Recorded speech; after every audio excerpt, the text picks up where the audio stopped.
अस्सलामुअलैकुम। सच न्यूज में मैं हूं आपके साथ काशिफ रजा और मैं हूं महानूर मेराज। हेडलाइंस आपने जानी। आगाज करें इस दुआ के साथ। ऐ वो ज़ात जो तमाम मखलूकात का खालिक है, अपने रसूल सल्लल्लाहु अलैहि वसल्लम और उनकी सय्यदा ताहिरा सिद्दीक़ा खातून जन्नत बीबी फातिमा सलामुल्लाह अलैहा के सदके हमें हर किस्म की वबा और आफात से महफूज फरमा, आमीन। आगाज में सबसे पहले आपको खबर देंगे कि भारतीय फौज लाइन ऑफ कंट्रोल पर इश्तियाल अंगेजी से बाज नहीं आई है। ISPR के मुताबिक भारतीय फौज ने हाजी पीर और बेरोडी सेक्टर्स को रात गए निशाना बनाया। भारतीय फौज ने जानबूझकर शहरी आबादी पर अंधाधुंध फायरिंग की। भारतीय फायरिंग से 13 साल मासूम बच्ची इकरा शहीद, वालिदा और 12 बरस का भाई शदीद जख्मी हो गए। पाक फौज के मुंह तोड़ जवाब के बाद दुश्मन की तोपें खामोश हो गईं।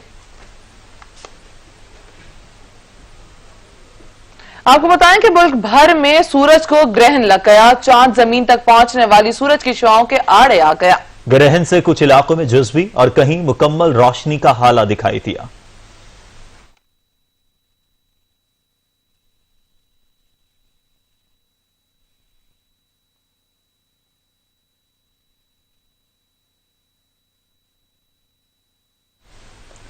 मुल्क भर में सूरज ग्रहण आज दिखाई दे रहा है। ग्रहण के कुछ इलाकों में जुज़वी और मुकम्मल रोशनी का हाला दिखाई दिया जा रहा है।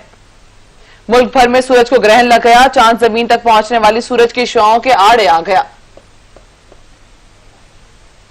अफ्रीका और एशिया के कई ममालिक में भी देखा गया। मुल्क के कुछ शहरों में मुकम्मल और कहीं जुज़वी रोशनी का हाला दिखाई दिया। कराची में सूरज ग्रहण का आगाज सुबह 9:26 पर हुआ। महकमा मौसमियात के मुताबिक सूरज को जुज़वी ग्रहण लगने का आगाज 8:46 पर हुआ था। 11:40 पर ग्रहण अरूज पर रहा। दोपहर 2:34 पर ग्रहण इख्तिताम पजीर होगा। महकमा मौसमियात के मुताबिक 1999 के बाद आज का सूरज ग्रहण सबसे बड़ा है। कराची में ग्रहण के दौरान सूरज का 92% हिस्सा चांद के पीछे छुपा रहा। लाहौर में सूरज ग्रहण का आगाज सुबह 9:48 पर हुआ। अरूज 11:26 पर सूरज का 91% हिस्सा छुप गया। लाहौर में सूरज ग्रहण का आगाज सुबह 9:48 पर हुआ। अरूज 11:26 पर सूरज का 91% हिस्सा छुप गया। लाहौर में सूरज ग्रहण का इख्तिताम दोपहर 1:10। इस्लामाबाद में 11:25 पर हुआ। सूरज ग्रहण की वजह से दर्जा हरारत में भी वाज़ेह कमी आई है। माहिरीन फल्कियात कहते हैं कि मौलिक वबा सूरज ग्रहण के बाद दुनिया पर हमला आवर हुई थी। इस बात के वाज़ेह इम्कानात हैं कि दोबारा ग्रहण लगने से कोरोना वायरस भी दुनिया से रुखसत हो जाएगा। सखर में भी सूरज ग्रहण का आगाज। सखर में शहरियों ने मसाजिद में नमाज कुसूफ अदा की। शाही जामे मस्जिद पुराना सखर में नमाज के दौरान समाजी फासले का ख्याल रखा गया। सखर में भी सूरज ग्रहण का आगाज। सखर में शहरियों ने मसाजिद में नमाज कुसूफ अदा की। शाही जामे मस्जिद पुराना सखर में नमाज के दौरान समाजी फासले का खास ख्याल रखा गया।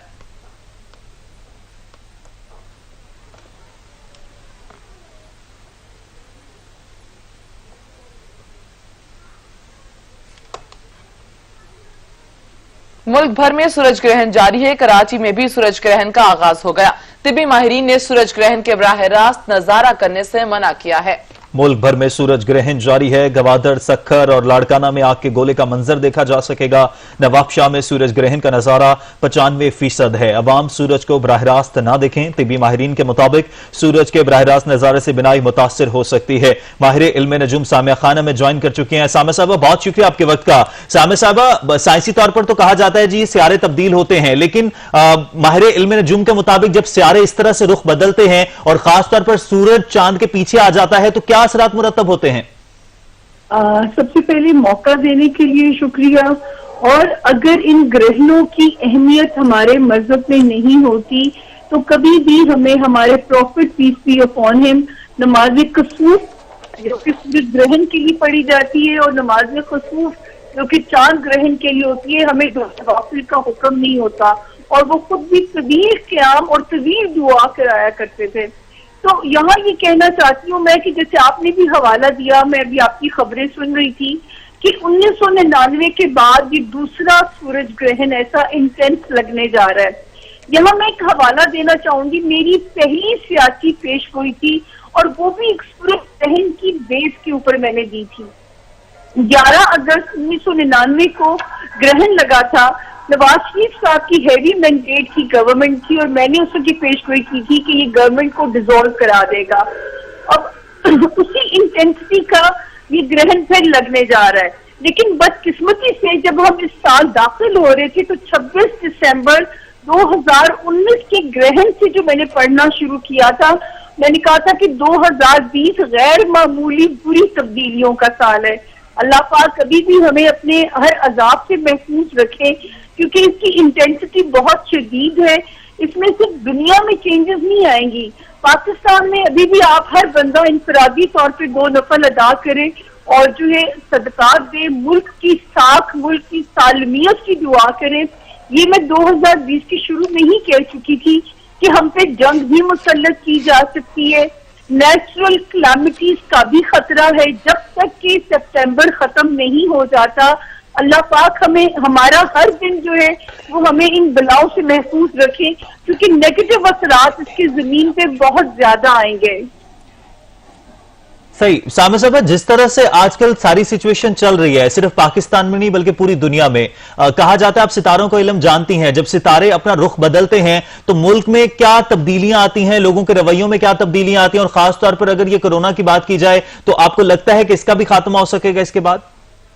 देखिए, कोरोना अभी जंग जो है, मैंने कहा ना कि 29 सितंबर ऑफ 2020 वहां तक तो भी हमें इसके साथ जीना है और केयर भी करनी है, याद भी करनी है। लेकिन मुआश की जंग, जैसे लोग समझ रहे थे जी, कुछ लोगों का कहना था कोरोना कुछ वक्ती बन के आया है कि मुल्क के कर्जे मुआफ हो जाएंगे। कर्जे मुअख्खर हो सकते हैं, मुआफ होने का बिल्कुल कोई चांस नहीं, जिसकी वजह से मुल्क में मुझे इकोनॉमी रिसेशन भी इन 6 महीनों में बढ़ता हुआ नजर आता है। दूसरी कि दुनिया ट्रांसफॉर्मेशन की तरफ जा रही है। अमेरिका में आप जवाल देखेंगे, इंडिया के अंदर आप बहुत सारी रखने देखेंगे।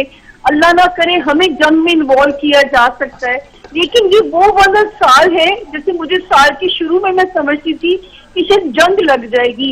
मुझे वो तब ये नहीं पता था कि, क्योंकि मैंने यही कहा था कि 1999 जैसा साल है और सन 2000 में जब 9/11 का वाकया हुआ था, ये बिल्कुल एक वैसा ही साल है। तो उससे मुझे ये अंदाजा बिल्कुल नहीं था कि जो है ये कोरोना जंग बन के आ जाएगा और 9/11 से बदतर हालात हो जाएंगे। लेकिन दुनिया ट्रांसफॉर्मेशन की तरफ चल पड़ेगी। आप दुनिया में तब्दीलियां देखेंगे। ये जो आज के दिन से एक नई बिगिनिंग फिर शुरू होने जा रही है। सही, बहुत शुक्रिया। माहिर इल्म नजूम सामिया खान हमारे साथ मौजूद थी।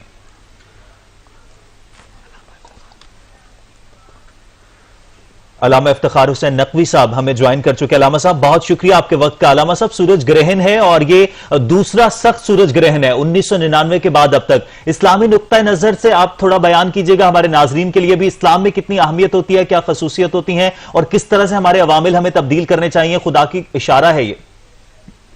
बिस्मिल्लाहिर्रहमानिर्रहीम। अल्लाह तबारक व तआला की अजमत की निशानियों में से ये एक बड़ी निशानी है और अहम तरीन बात यह है कि हमें अल्लाह तबारक व तआला की नेमत को याद रखना चाहिए और अल्लाह ताला की ऐसी निशानियां जब जाहिर होती हैं तो उसमें अल्लाह की अजमत और अल्लाह की कुदरत पर हमारा ईमान बढ़ जाना चाहिए। और अपने मादी जिंदगी में हम इस कदर अल्लाह से गाफिल हो जाते हैं कि अल्लाह की याद भुला बैठते हैं। तो हमें चाहिए कि अपने रब ताला से राब्ता करें, अपने रब ताला से रजू करें, तौबा और इस्तिग़फ़ार करें। और जब सूरज ग्रहण और चांद ग्रहण और जलजला और इस किस्म की तूफानी चीजें आती हैं तो इन सब में अल्लाह तबारक व तआला के हुजूर ख़ुसूसी इबादत का भी हुक्म है। नमाज आयात पढ़ना होती है जो कि बेके जाफरी के मुताबिक वाजिब है। ये नमाज 2 रकात होती है, हर रकात में 5 रुकू हैं और उसके पढ़ने के 2 तरीके हैं। पहला तरीका यह है कि आप सूरा हम्द पढ़ेंगे, उसके बाद कोई छोटी सूरा पढ़ेंगे और फिर रुकू में जाएंगे, फिर दोबारा रुकू से उठेंगे, सूरा हम्द पढ़ेंगे, कोई सूरा और पढ़ेंगे और फिर रुकू में जाएंगे। इस तरह 5 रुकू करेंगे और उसके बाद सजदे में जाएंगे। दूसरी रकात भी इसी तरह है। दूसरा तरीका ये होता है कि आप सूरा अल-हम्द पढ़ें और एक ऐसी सूरा का इंतखाब करें जिस 5 आयत हों। पहली आयत पढ़ के सूरा हम्द के बाद रुकू में चले जाएं, फिर रुकू से उठें और सूरा हम्द न पढ़ें, दूसरी आयत पढ़ें, दूसरी आयत पढ़ के रुकू में चले जाएं, फिर तीसरा रुकू आयत पढ़ के रुकू में चले जाएं, फिर चौथा आयत पढ़ के फिर रुकू में चले जाएं, फिर 5वां आयत पढ़ के फिर रुकू में चले जाएं। और उसके बाद फिर सजदे में जाएं। अलबत्ता ये भी कर सकते हैं कि सूरह हम्द पढ़ें, एक सूरह की 2 आयतें पढ़ें, फिर रुकू में चले जाएं, फिर उसकी बाकी आयतें पढ़ें, फिर रुकू में चले जाएं। सूरह खत्म हो जाए तो फिर दोबारा सूरह अल-हम्द और उसके साथ कोई सूरह या उसकी चंद आयत पढ़ के फिर रुकू में जाएं। यानी इसमें जो ज्यादा अहम बात है जो जहन में रखने की कि हर रकात में 5 रुकू हैं और 5 रुकू में हर दफा सूरह अल-हम्द और उसके बाद या पूरी सूरह पढ़ें, अगर पूरी सूरह नहीं पढ़ना चाहते तो अल-हम्द के बाद सूरह को 5 हिस्सों में तकसीम करें। ऐसी सूरह जो 5 आयात वाली हो या ज्यादा आयात वाली हो तो उसे 5 हिस्सों में तकसीम करें। पहले हिस्से में पढ़ के रुकू में जाएं, फिर दूसरा हिस्सा बगैर सूरह हम्द के पढ़ें। ये नमाज फिक़्ह जाफरी के मुताबिक वाजिब है। वैसे कसूफ और कसूफ यानी चांद गहन, सूरज गहन, इस किस्म के हालात में जितना अरसा ये रहे इबादत में रहना चाहिए, इस्तिग़फ़ार करना चाहिए, रजू इल्लाह करना चाहिए। इस वक्त एक आलमी वबा कोरोना भी आई हुई है, उसके लिए भी इस्तिग़फ़ार, अस्तग़फ़िरुल्लाह रब्बी व अतूबु इलैह। सबसे बड़ा काम जो है वो हजूर पाक सल्लल्लाहु अलैहि वसल्लम की जात पर दरूद शरीफ पढ़ना। अल्लाह तबारक व तआला ने अपनी किताब में फरमाया है कि ऐ मेरे प्यारे, जब तक तू मौजूद है मैं इन पर अज़ाब नहीं करूंगा, और फिर जब तेरा विसाल हो जाएगा और अगर ये इस्तिग़फ़ार करते रहेंगे तो मैं इन पर अज़ाब नहीं करूंगा। तो इस वक्त जिस सूरत से हम गुजर रहे हैं, जिन हालात से हम गुजर रहे हैं, हमें चाहिए कि हम तो यौम इस्तिग़फ़ार मनाएं। वज़ीर आज़म को चाहिए कि वो पूरे मुल्क में, और इस तरह सदर मोहतरम को चाहिए पूरे मुल्क में यौम इस्तिग़फ़ार का ऐलान करें कि उस दिन सारे इज्तिमाई तौर पर अल्लाह ताला के हुजूर झुक जाएं, अपने गुनाहों की माफी मांगें। और इस वक्त मुल्क के अंदर जो फहाशी है, जो बेअमली है, जो अल्लाह ताला की खुली नाफरमानी हो रही है, उससे तौबा किया जाए। और पैमरा वालों को भी चाहिए कि मीडिया के जरिए जो फहाशी फैलाई जाती है, कवानीन मौजूद हैं, उन पर पाबंदी नहीं की जाती। सुप्रीम कोर्ट का फैसला भी है, उस पर पाबंदी नहीं की जाती। बिलखसूस जो इश्तिहारात देने वाली कंपनियां हैं वो ऐसे फोश इश्तिहारात देती हैं, अगर कोई चैनल वो इश्तिहार न चलाए तो उनको दूसरे इश्तिहार बंद कर दिए जाते हैं। इसका नोटिस लेना चाहिए और अल्लाह की जमीन पर अल्लाह की नाफरमानी बंद होनी चाहिए ताकि हम अल्लाह के अजाब से और अल्लाह की नाराजगी से बचें। सही। अल्लामा साहब, आपने नमाज का तरीका कार बताया, जिस तरह से आपने तमाम तर इशारे दिए कि अल्लाह ताला की तरफ से, कुदरत की तरफ से इशारे होते हैं, हमें दीन की तरफ रुजू कर लेना चाहिए। एक और चीज भी हमारे नाजरीन को वाज़ेह कीजिएगा अल्लामा साहब कि नमाज अदा करने का टाइम क्या होता है? जब सूरज ग्रहण लगता है उसी दौरान ही में नमाज अदा करनी चाहिए, और अगर उस दौरान फर्ज नमाज का वक्त हो जाए तो फिर आप फर्ज नमाज अदा करें पहले? जी, नमाज पंजगाना में से जिस नमाज का टाइम होता है वो तो उसी टाइम पर पढ़नी है, लेकिन ये जो सूरज गहन होता है तो जब गहन शुरू हो जाता है उस वक्त से लेकर उसके इख्तिताम तक इसे पढ़ सकते हैं, ये अदा ही होगी। लेकिन अगर सूरज गहन खत्म हो गया और उसके बाद उस दौरान आपने नमाज आयात अदा नहीं की तो फिर आप पर बाद में उसका पढ़ना वाजिब है, बतौर कज़ा अदा करेंगे। और अगर इंसान मर जाता है और उसके जिम्मा नमाज आयात हैं तो उनके वरसा पर होता है कि वो नमाज आयात की कज़ा अपने मैयत के लिए पढ़वाएं, जिस तरह दूसरी वाजिब नमाजों की कज़ा की जाती है, क्योंकि ये नमाज आयात भी फर्ज और वाजिब है। अलबत्ता हमारे उलमाए अहले सुन्नत के यहाँ, जैसा कि हमने उनके बयानात से सुना है, उनके यहाँ सुन्नत मुअक्कदा है, यानी ऐसी सुन्नत जिसको अदा करने की बहुत ज्यादा ताकीद है। अलबत्ता उनके यहाँ तरीका जो है वो ऐसा बयान किया जा रहा है कि जिसमें लंबी सूरतें पढ़ी जाए, ज्यादातर सजदे में रह जाए। तो जाहिर है ये इबादत का तरीका है, जिस तरह भी इंसान करे।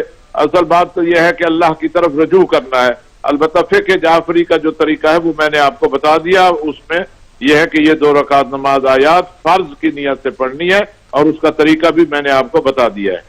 ठीक है, अल्लामा सैयद इफ्तिखार हुसैन नकवी साहब इस्लामी नुक्ता नज़र के साथ साथ इबादत के तरीके के हवाले से भी बता रहे थे कि जब सूरज ग्रहण होता है तो ये कुदरत का इशारा होता है कि हम दीन की तरफ लौट आएं, दीन की तरफ रुजू करें, और जिस वक्त सूरज ग्रहण हो उस वक्त नवाफिल नमाज अदा की जाती है जिसे नमाज कसूफ कहा जाता है, और नमाज अदा करने का तरीक़ाकार भी उन्होंने बताया। और उस दौरान अगर फर्ज नमाज का वक्त हो जाए तो आप फर्ज नमाज अदा कर सकते हैं, और अगर सूरज ग्रहण के दौरान आपने नमाज कसूफ अदा नहीं की, आप नवाफिल अदा नहीं कर सके, तो आप कज़ा की नीयत के साथ बाद में भी नमाज अदा कर सकते हैं। मुल्क भर में सूरज ग्रहण इस वक्त जारी है। कराची में भी सूरज ग्रहण का आगाज हो गया है। तिबी माहिरीन ने सूरज ग्रहण के बराह रास्त नजारा करने से मना किया है, जबकि गवादड़, सखर और लाड़काना में गोले का मंजर देखा जा सकता है। नवाबशाह में सूरज ग्रहण का नजारा 95% है। अवाम सूरज को बराह रास्त ना देखें। तिबी माहिरीन की हिदायत हैं कि सूरज के बराह रास्त नजारे से बिनाई मुतासिर हो सकती है। सूरज की शुआएं आंखों और जिल्द के लिए अच्छी नहीं है। इसी पर मजीद बात करते हैं हमारे फल्कियात अजीम हनीफ हमें ज्वाइन कर चुके हैं। अजीम हनीफ साहब, बहुत शुक्रिया आपके वक्त का। अजीम हनीफ साहब, सूरज ग्रहण का इल्म फल्कियात में क्या किरदार है? अच्छा, इसमें ये बता दिया जाए कि इस वक्त जो है ये लग रहा है सूरज ग्रहण जेमिनी में। जेमिनी से जैसे ही सन ट्रांजिट कर रहा है कैंसर में, वहां पे लग रहा है। और इसको एस्ट्रोलॉजिकली अगर देखा जाए तो इस वक्त 4 ज़ोडिएक साइंस जो हैं वो ज्यादा इंपॉर्टेंटली जो है वो अफेक्टेड हो रहे हैं। सबसे बड़ी बात यह है कि जेमिनी से कैंसर में जब हो रहा है तो इसके कसब पे, और जेमिनी, कैंसर, लिब्रा और एरीज, ये 4 साइन जो हैं ये ज्यादा इफेक्ट होने के चांसेस हैं।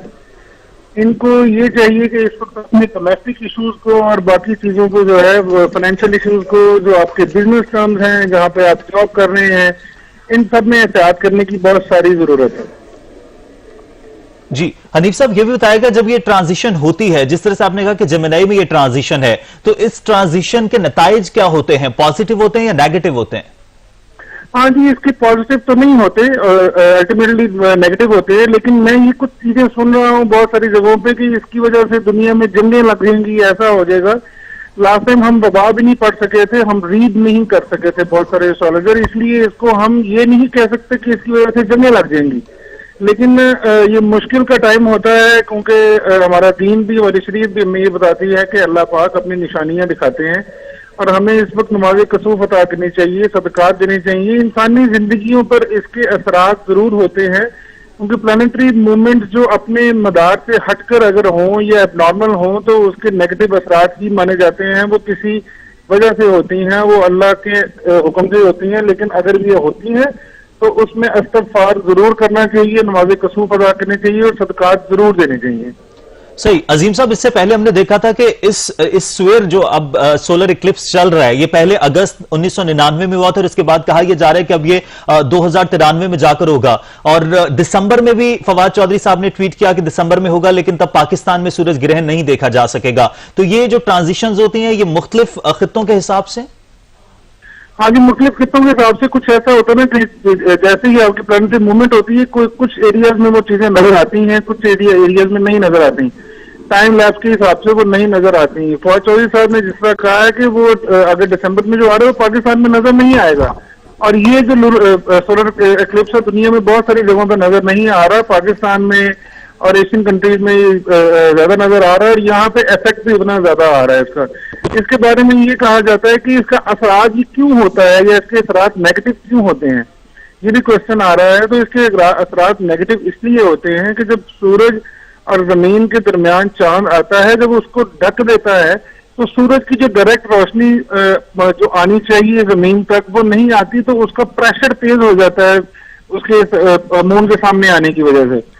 तो इसलिए वो इफेक्ट हो जाती है, और उसको जो है ना डायरेक्टली सन लाइट को नहीं देखना चाहिए, इसलिए मना किया जाता है कि उसकी इंटेंसिटी ज्यादा हो जाती है।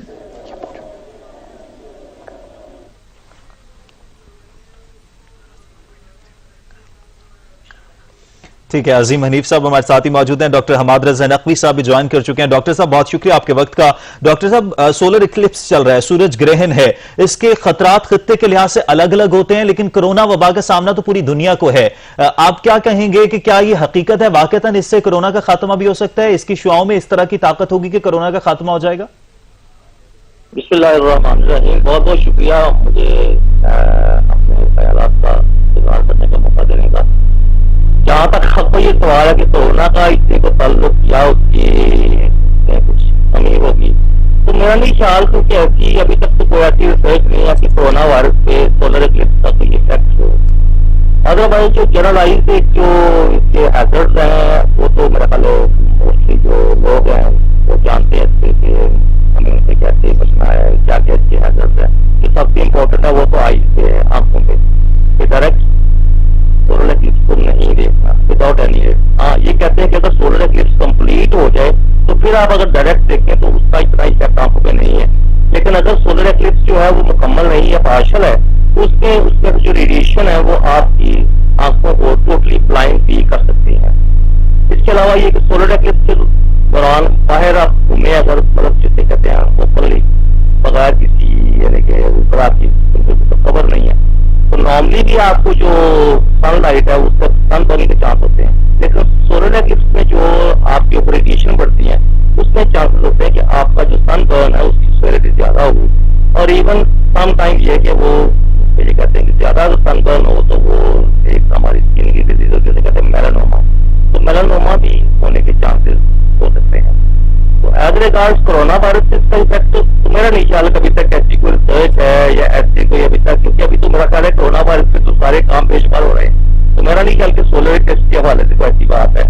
तो मैं इसके बारे में कोई हतमी तौर पर कह सकता कि कोरोना वायरस से इसका कोई असर है कि नहीं। डॉक्टर साहब, आप क्या कहेंगे कि सूरज की शुआएं आंखों और जिल्द के लिए अच्छी नहीं है, लेकिन आप क्या कहेंगे कि इंसानी सेहत पर इसके क्या असरात मुरतब होंगे? सूरज की शुआएं जो है उनकी एक खास हद तक, मतलब आप अगर कहें इस मौसम में जबकि टेम्परेचर बाहर 41-42 है, आप ये कहें जी कि मैं सूरज में जाके खड़ा हूं और सनलाइट लूं, तो मेरा ख्याल है ये तो डिजास्टर है ना। सूरज की शुआएं जो है एक खास हद तक तो नो डाउट है कि जब उसका फायदा है जब टेम्परेचर आपका जो एम्बियंट टेम्परेचर है, जो बाहर एटमॉस्फेरिक टेम्परेचर है वो कम हो तो ठीक है, उसका यूजफुल है कि आपकी बॉडी में विटामिन D3 की बनाने में उसका काम है, जो कि बाद में वो कैल्शियम की यानी कि जो है मोबिलाइजेशन में उसका काम है, तो आपकी बोन्स को स्ट्रॉन्ग करने के लिए, बॉडी हेल्थ के लिए। लेकिन इस मौसम में आप अगर ये कहें कि ये चीजें सनलाइट जो है वो यूजफुल है, तो मेरा ख्याल है कि इस मौसम में तो बड़ी उसका एक हैजर्ड है, उसके खतरनाक है। ये जाए कि हम इसको इस अंदाज में देखिए कि आप सोलर इक्लिप्स है तो इससे यानी कि सनलाइट में बाहर जाएं, जो कि इस वक्त सनलाइट जो रेडिएशन से भरपूर है, तो उसमें अल्ट्रावायलेट रेडिएशन है, इंफ्रारेड रेडिएशन है, हाई डेंसिटी है, लो डेंसिटी, पता नहीं किस किस्म की, जो कि सरासर हमारी स्किन के लिए, हमारी बॉडी के लिए, हमारी आंखों के लिए बहरहाल उसका जो इफेक्ट अच्छा नहीं है। ये प्रूवन है, ये चीजें प्रूवन है, क्योंकि सोलर इक्लिप्स जो है इन द पास्ट होते आए हैं बेशुमार, बड़ी इसकी साइंटिस्ट की इसके ऊपर रिसर्च है। तो बहरहाल ये है कि सनलाइट जो है वो इस मौसम में तो बहरहाल जो है वो सेहत के लिए अच्छी नहीं है।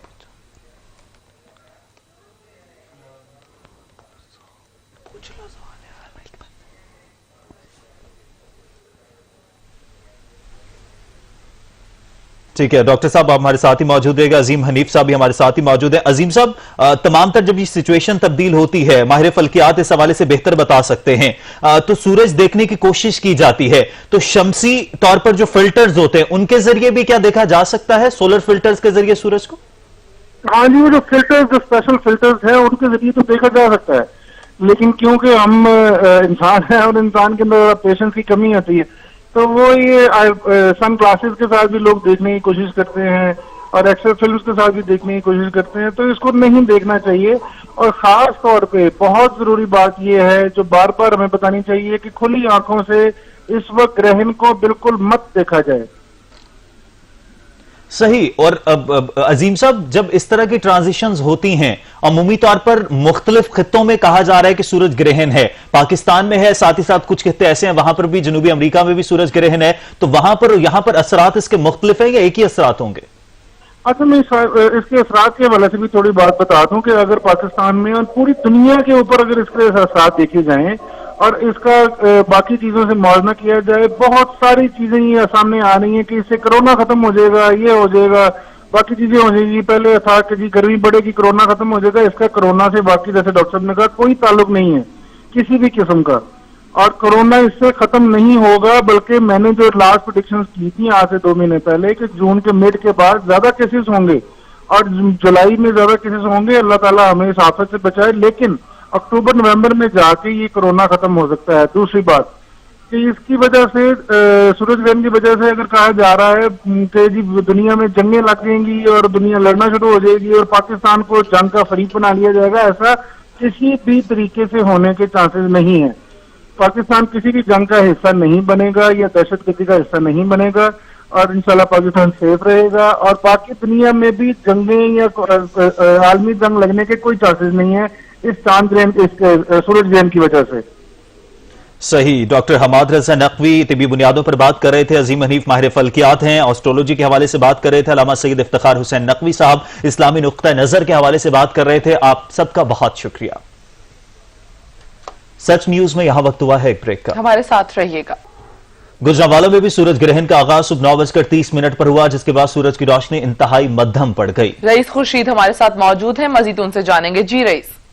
जी बिल्कुल, मुल्क के दीगर शहरों की तरह गुजरांवाला में भी आज सुबह 9:30 पर सूरज ग्रहण का आगाज हुआ था, जिसका इख्तिताम जो है वो 1:06 पर होगा। कैमरामैन अगर आपको दिखा सके तो इस वक्त भी सूरज की जो रोशनी है वो काफी कम हो चुकी है, काफी मध्यम हो चुकी है। चांद ने सूरज को अपनी लपेट में ले रखा है। माहिरीन का कहना है कि यह सूरज ग्रहण जो है वो काफी खतरनाक भी साबित हो सकता है, लिहाजा जो शहरी हैं वो अपने घरों में रहें, तौबा इस्तगफार करें और जो है एहतियाती तदाबीर पर अमल करें। बराह रास्त जो है वो सूरज को ना देखें, क्योंकि इससे उनकी बेनाई जो है वो मुतासर हो सकती है, बेनाई जाने का भी खतरा है। लिहाजा शहरी अपने घरों में रहकर एहतियाती तदाबीर के साथ अल्लाह के हुजूर रजू करें, नमाज कुसूफ अदा करें, तौबा इस्तगफार करें, ताकि अगर ये किसी किस्म की मुसीबतें हैं, मुजी मर जो है कोरोना वायरस से इस वक्त हमारा मुल्क जो है वो दो चार है, लिहाजा किसी भी किस्म की अगर मुसीबत है तो अल्लाह के हुजूर तौबा इस्तगफार करें ताकि उससे छुटकारा हासिल किया जाए। रईस खुर्शीद, अपडेट करने के लिए आपका शुक्रिया। दुनिया भर में आज साल का तवील तरीन दिन और मुख्तसर तरीन रात होगी। 21 जून साल का तवील तरीन दिन और मुख्तसर तरीन रात होगी। 22 जून से दिन का दौरानिया बदतरीज कम और रातें तवील होना शुरू हो जाएंगी। 1 जुलाई के बाद दिन का दौरानिया बदतरीज कम होना शुरू हो जाता है और 22 सितंबर को दिन और रात का दौरानिया तकरीबन बराबर होता है। इसके बाद रातों के दौरानिया में इजाफा और दिन का दौरानिया मुख्तसर होना शुरू हो जाता है। 22 दिसंबर साल का मुख्तसर तरीन दिन और रात तवील तरीन होती है।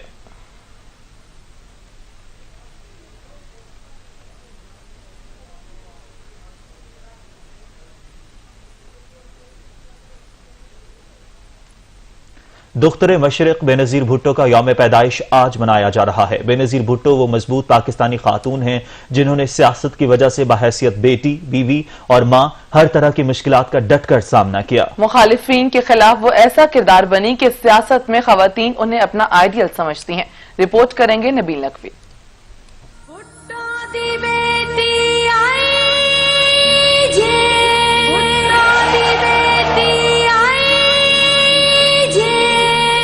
इक्कीस जून 1953 को साबिक वजीर आजम जुल्फकार अली भुट्टो के घर पैदा होने वाली बेनजीर भुट्टो ने जिंदगी में बहुत कड़ा वक्त झेला। बाप की फांसी, भाइयों का कत्ल और शोहर की कैद को भी बर्दाश्त किया, मगर सियासी जदोजहद से पीछे ना हटी और मुखालफीन को हर प्लेटफॉर्म से टफ टाइम दिया। शहीद बेनजीर भुट्टो ने अपनी जात को, अपने मुखालिफीन को भी पसे पुश्त करके पाकिस्तान की अवाम और पाकिस्तान की तरक्की को मद्देनजर रखते हुए बहुत से काम किए। एक वजीर आजम की वजीर आजम बेटी खवातीन उन्हें अपना आइडियल समझती हैं। मुस्लिम दुनिया की पहली खातून वजीर आजम बेनजीर भुट्टो ने अपने वालिद की जमात पाकिस्तान पीपल्स पार्टी की भाग दौड़ ऐसे संभाली जैसे जमात को नई जिंदगी ही मिल गई हो कि न सिर्फ उनके चाहने वाले बल्कि उनके मुखालफीन भी इनकी कायदाना सलाहियतों के गर्विदा हैं। कैद में, जलावतनी में, मुश्किल अदवार में, तो मैं समझता हूँ कि मोहतरमा तो एक ऐसा रोशन मीनारा है पाकिस्तान की सियासत के अंदर कि ऐसी मिसालें कम हैं। जनरल परवेज मुशर्रफ के दौर में बेनजीर भुट्टो तवील जिला वतनी काट कर पाकिस्तान पहुंची तो पाकिस्तान पीपल्स पार्टी एक दफा फिर मुल्क की ताकतवर जमात बन गई, मगर दुश्मन जो अरसा दराज से ताक लगाए बैठे थे वो एक दफा अपने नापाक अजाइम में कामयाब हुए और 27 दिसंबर 2007 को मोहतरमा बेनजीर भुट्टो को शहीद कर दिया गया। साबिक वजीर आजम अपने आबाई गाँव गढ़ी खुदा बख्श में दफन है। खार चौधरी जो टमाटर के रेट मुकर्रर करता था, मोहतरमा के कातिलों को सजा क्यों नहीं दे सका? उसके बाद की अदलिया जो बात बात पे सुबह मोटो लेती है, मोहतरमा के कातिल क्यों नहीं पकड़ती? जुल्फिकार अली भुट्टो का रेफरेंस है, कातिल क्यों नहीं पकड़ती? बात यह है कि अगर इनके कातिल पकड़ लिए तो पता चल जाएगा कि अवाम के लाडलों को कौन मारता है। बेनजीर भुट्टो की सियासत का तसलसल इनकी वफात के बाद उनके बेटे बिलावल भुट्टो जरदारी की शक्ल में जारी है। नबील नकवी, सच न्यूज, लाहौर। मुल्क में कोरोना बेकाबू हो गया, मजीद 119 अफराद जान से गए, मरने वालों की तादाद 3501 हो गई। मुल्क में कोरोना से मजीद 119 अफराद जाँ बहक हो गए हैं। अमवात की तादाद 3501 हो गई। 24 घंटों में कोरोना के मजीद 4951 नए केसेस सामने आए, जिसके बाद मरीजों की तादाद 1,76,617 हो गई। अब तक कोरोना से मुतासरा 68,892 अफराद सेहतयाब हो चुके हैं। कोरोना के सबसे ज्यादा केसेस सिंध में 38,353 हैं, पंजाब में 65,740, खैबर पख्तूनख्वा में 21,444, बलूचिस्तान में 9,328, इस्लामाबाद में 10,662, गिलगित बल्तिस्तान में 1,278 और आजाद कश्मीर में 813 केसेस हैं। NCOC के मुताबिक अब तक कोरोना से मुतासरा 67,892 अफराद सेहतयाब हो चुके हैं। 24 घंटों में 28,855 टेस्ट हुए, जिसके बाद टेस्टों की मजमूई तादाद 10,71,642 हो गई। लाहौर में स्मार्ट लॉकडाउन के तहत सिलेक्टेड इलाकों को बंद हुए आज 5वां रोज है। सीलशुदा इलाकों में बाज़ जगह पर तो लोगों की जानिब से SOPs पर अमल दरामद किया जा रहा है, मगर कुछ इलाकों के रिहायशी अहकामात हवा में उड़ाते नजर आ रहे हैं। मजीद जानेंगे नबील नकवी से। जी नबील। जी बिल्कुल, लाहौर में कोरोना वायरस के केसेस के बढ़ते हुए पेश नज़र हुकूमत पंजाब की जानिब से जो सिलेक्टेड इलाकों में स्मार्ट लॉकडाउन लगाया गया था, आज उसका 5वां रोज़ है। लाहौर के कुल मिला के इस वक्त 53 इलाके ऐसे हैं जहां पे मुकम्मल तौर पे लॉकडाउन है। पुलिस की जानिब से, जिला इंतजामिया की जानिब से उन इलाकों को सील किया गया है। इस वक्त मैं मौजूद हूँ लाहौर के इंतहाई पोस्ट इलाके में, गार्डन टाउन में, जो इसके मुकम्मल तौर पर लाहौर का ये कहा जा सकता है कि वाहिद इलाके जो मुकम्मल तौर पर इस वक्त हमें सील नजर आ रहा है। गार्डन टाउन के 22 रास्ते ऐसे हैं जिनसे यहाँ के रिहायशी बाहर निकलते हैं और अंदर आते हैं, और इस वक्त 22 के 22 रास्तों को जो है पुलिस की जानिब से और इंतजामिया की जानिब से मुकम्मल तौर पर जो है लॉकडाउन किया हुआ है। अंदर और बाहर आने जाने वालों को मुकम्मल पूछ-गुछ के साथ और सिर्फ इंतहाई जरूरत की बिना पर जो बाहर जाने की और अंदर आने की इजाजत दी जा रही है। दूध दही की दुकानें सिर्फ वो खोलने की इजाजत है, उसके अलावा तमाम कारोबारी मराकज़ जो बंद है। लाहौर के 53 इलाके जो हैं और इलाकों समेत जो है कारोबारी मराकज़ उन इलाकों में जो है वो 30 जून तक जो है वो मुकम्मल तौर पर बंद रहे। नबील नकवी, अपडेट करने के लिए शुक्रिया। खैबर पख्तूनख्वा में 24 घंटे के दौरान मजीद 19 अफराद जान की बाजी हार गए। कोरोना से इंतकाल करने वालों की मजमूई तादाद 800 से बढ़ गई। सूबे में कोरोना से इंतकाल करने वालों की मजमूई तादाद 808 हो गई। खैबर पख्तूनख्वा में 24 घंटे के दौरान कोरोना के 654 नए केसेस रिपोर्ट हुए। सूबे में कोरोना मुतासरा अफराद की मजमूई तादाद 21,444 हो गई। 24 घंटे के दौरान सूबे में 440 मरीज सेहतयाब भी हुए।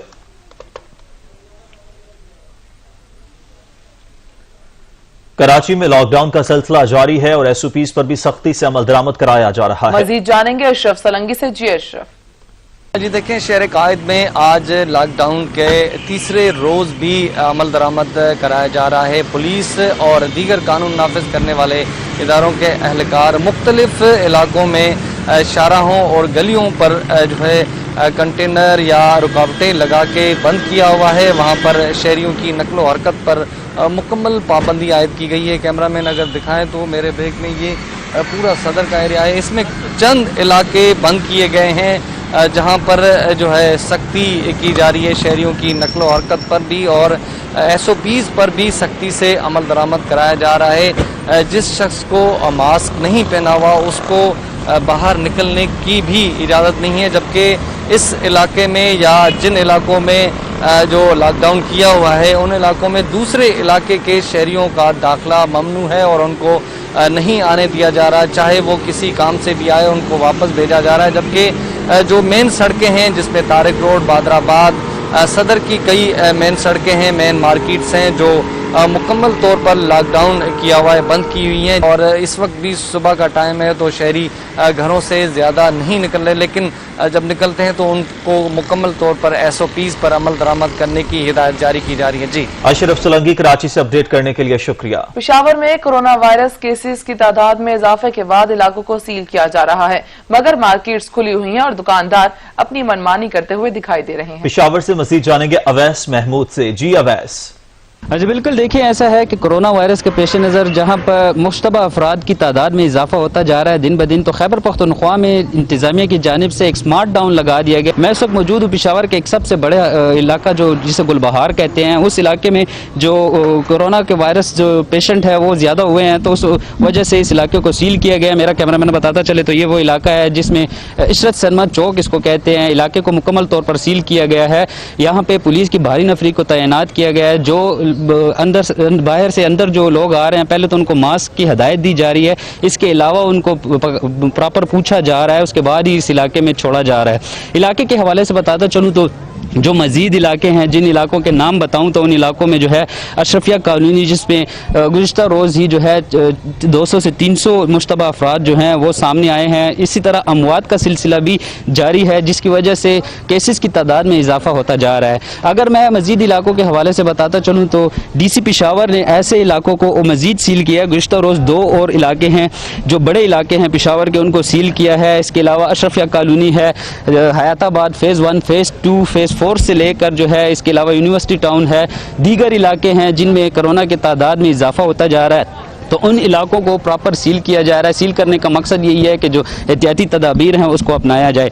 इसके अलावा इन इलाकों के हवाले से मज़ीद बताऊं तो जो दुकानें हैं, दुकानें रोटी की दुकान और इस तरह जो दूध की दुकानें हैं, जो अशियाए खुर्दनोश की दुकानें हैं, उनको इस्तिस्ना हासिल है, उनको खोला गया है, लेकिन जो दीगर दुकानें हैं उनको मुकम्मल तौर पर बंद कर दिया गया है। मस्जिदों के हवाले से बताता चलूँ तो जो मस्जिदें हैं उनको जो है इजाज़त सिर्फ 5 बंदों की दी गई है। सिर्फ इन इलाकों में, जिन इलाकों में स्मार्ट डाउन लगाया गया है, एहतियाती तदाबीर का कहा गया है, मास्क लगाने का कहा गया है।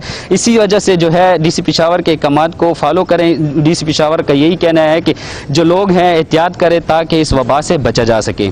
जी बहुत शुक्रिया वैस महमूद। नवाबशाह में कोरोना फैलाव के पेश नजर 3 इलाकों चकरा बाजार, गुड़ मार्केट और शहीद चौक को मुकम्मल तौर पर सील कर दिया गया है। मजीद जानेंगे आशिक कुरैशी से। जी आशिक कुरैशी बताइएगा।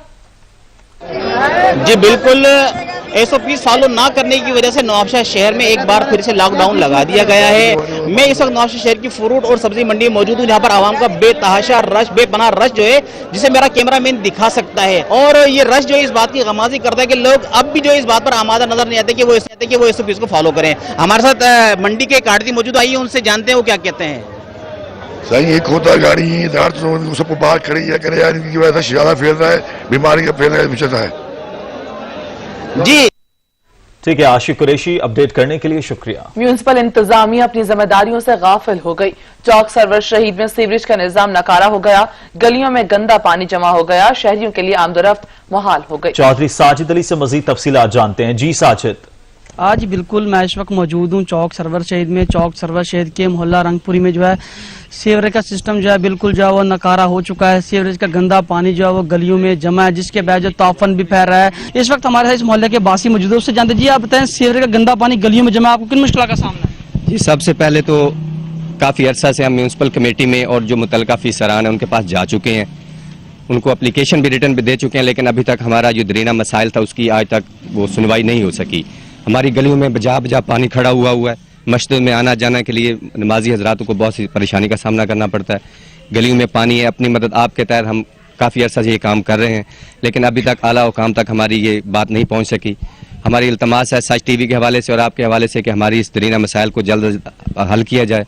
और ये गलियों से पानी नालियों से ओवरफ्लो होकर गलियों में है, आना जाने में दुश्वारी है, मस्जिद में आने की परेशानी है। लिहाजा हमारी आल महल सारा यहाँ इकट्ठा है इस एहतजाज के लिए कि हमारे इस मसले को जल्द अज जल्द हल किया जा सके।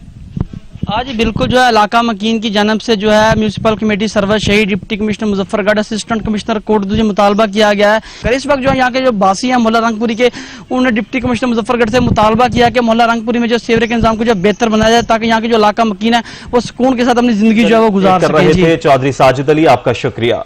आपको बताएं कि कोरोना वायरस ने जहां मामूलात जिंदगी को बुरी तरह मुतासर किया है, वहीं इस वायरस के बायस शादी ब्याह और दीगर तकरीबात में फूलों और दूसरी अशिया की सजावट करके रोजी रोटी करने वाले दुकानदारों को भी शदीद नुकसान पहुंचाया है। दुकानदारों का कहना है कि काम बुरी तरह ठप हो जाने के बायस हमारे घरों में नौबत फाक़ो तकान पहुंची है। रिपोर्ट करेंगे मोहम्मद फारूक।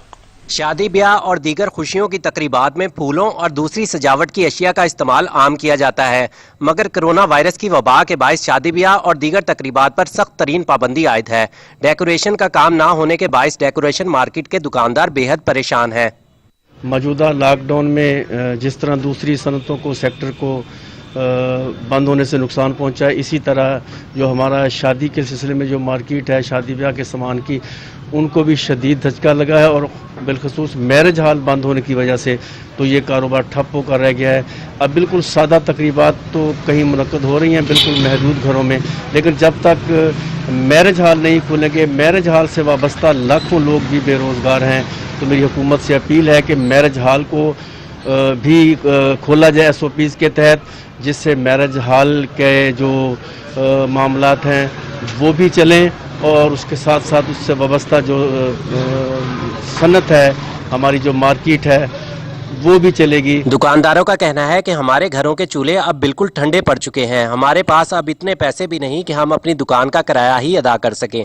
लॉकडाउन की वजह से जो तबका सबसे ज़्यादा मुतासर हुआ है वो हमारा डेकोरेशन वाला, मैरिज हॉल वाला और शादी ब्याह का है। लॉकडाउन को तकरीबन 3 महीने हो गए, लेकिन ये 15 दिन पहले ही बंद हो गया था हमारा कारोबार, क्योंकि शादियों पर मुकम्मल पाबंदी है, कोई गैदरिंग नहीं हो रही। हमारे जो कारीगर से तकरीबन हर दुकानदार ने आज लोगों को छुट्टियां दे दी हैं और हमें कोई रिलीफ नहीं मिला। जितने भी हमारे मुलाजम थे उन्होंने वो एहसास प्रोग्राम में मैसेज भेजे हैं, सबका माजरत कहा है, किसी को कोई रिलीफ नहीं मिला। दुकानदारों ने हुकूमत से ये मुतालबा किया है कि जहां दूसरे शोबों को रिलीफ फराहम किया गया है, वहीं डेकोरेशन के शोबे के लिए भी कोई खुसूसी रिलीफ पैकेज का ऐलान किया जाए, ताकि डेकोरेशन मार्केट के छोटे दुकानदारों के मुआशी हालात में थोड़ी सी बेहतरी आ सके। कैमरामैन नुमान जावेद के साथ फारूक चौधरी, सच न्यूज, रहीम यार खान। बलोचिस्तान के नए माली साल के टैक्स फ्री बजट पर अवाम ने मिले जुले रद्द-ए-अमल का इजहार किया है। शहरी कहते हैं कि सूबाई हुकूमत ने अपने दावों के बरअक्स बजट में अवामी उमंगों, जरूरियात और चैलेंजेस का कोई ख्याल नहीं रखा। रिपोर्ट कर रहे हैं अब्दुल गनी। बलूचिस्तान के अरबों रुपए खसारे पर मुश्तमिल नए माली साल के टैक्स फ्री बजट को सूबाई हुकूमत ने तो अवाम दोस्त होने का दावा किया था, लेकिन बजट पेश होने के बाद सामने आने वाले आदादो शुमार ने अवाम को वफाकी हुकूमत की तरह मायूसी से दोचार किया है। शहरी कहते हैं कि तब्दीली, अवामी खिदमत और आए रोज बढ़ती हुई महंगाई में अवाम को रिलीफ फराहम करने की दावेदार मौजूदा मखलूत हुकूमत ने पिछले साल की तरह इस साल भी बजट में अवाम से किए गए किसी वादे को अमली जामा नहीं पहनाया।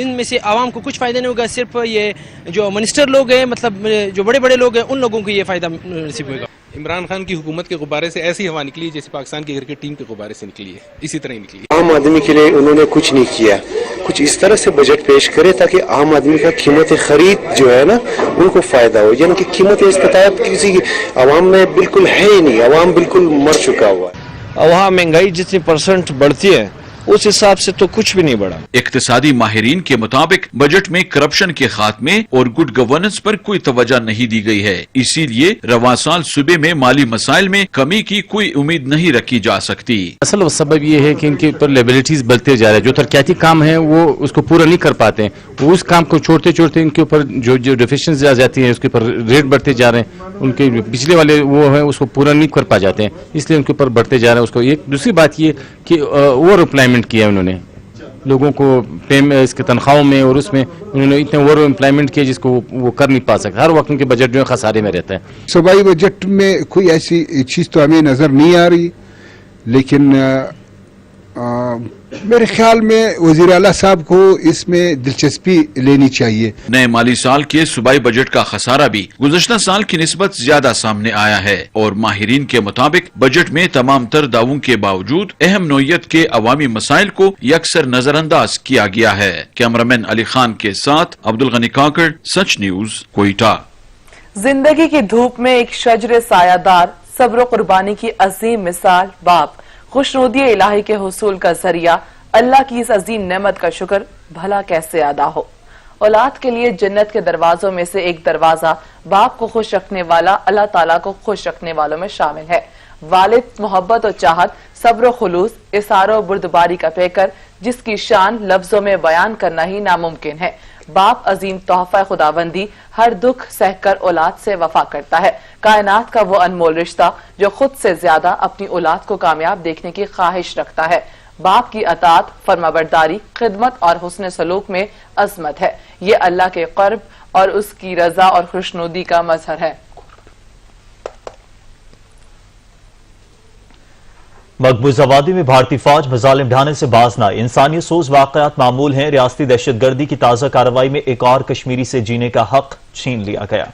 जन्नत अर्ज शैतान सिफ्त भारतीय फौजियों के मजालिम के बायस जहन्नम का मंजर पेश करने लगी। नाम निहाद सर्च ऑपरेशन की आड़ में भारतीय फौज ने एक और नौजवान को शहीद कर दिया। वादी में इश्तियाल अंगेज भारतीय कार्रवाइयां ताहाल जारी हैं। वादी में खौफ की फजा है। कश्मीरियों के जज्बा हुर्रियत को कुचलने के लिए भारतीय फौज ने हर हरबा आजमा लिया, लेकिन नाकाम रही। रियासती दहशतगर्दी की कार्रवाइयों में लातादाद अफराद को शहीद किया जा चुका। हजारों माओं की गोद उजाड़ दी गई। बच्चों को यतीम बना दिया गया। नन्हे बच्चों को जेलों में कैद करके हौलनाक मजालिम ढाए गए। नित नए तरीकों से जहनी अजियतें देकर बेशुमार अफराद को हमेशा के लिए नफ्सियाती मरीज बना दिया गया। मकबूजा वादी में 11 माह से जबरी पाबंदियां आयद हैं। बुनियादी इंसानी हकूक मुअत्तल हैं। खुराक का मसनूई बहरान भी कायम है। अद्वियात की तरसील पर मुकम्मल पाबंदी है। कोरोना के हमले भी जारी हैं। तमाम तिब्बी सहूलतें भी छीन ली गई हैं। घरों में महसूर कश्मीरियों पर भी मजालिम ढाए जा रहे हैं। घर घर तलाशी की आड़ में लूटमार और नौजवानों के कत्ल के वाकयात मामूल हैं।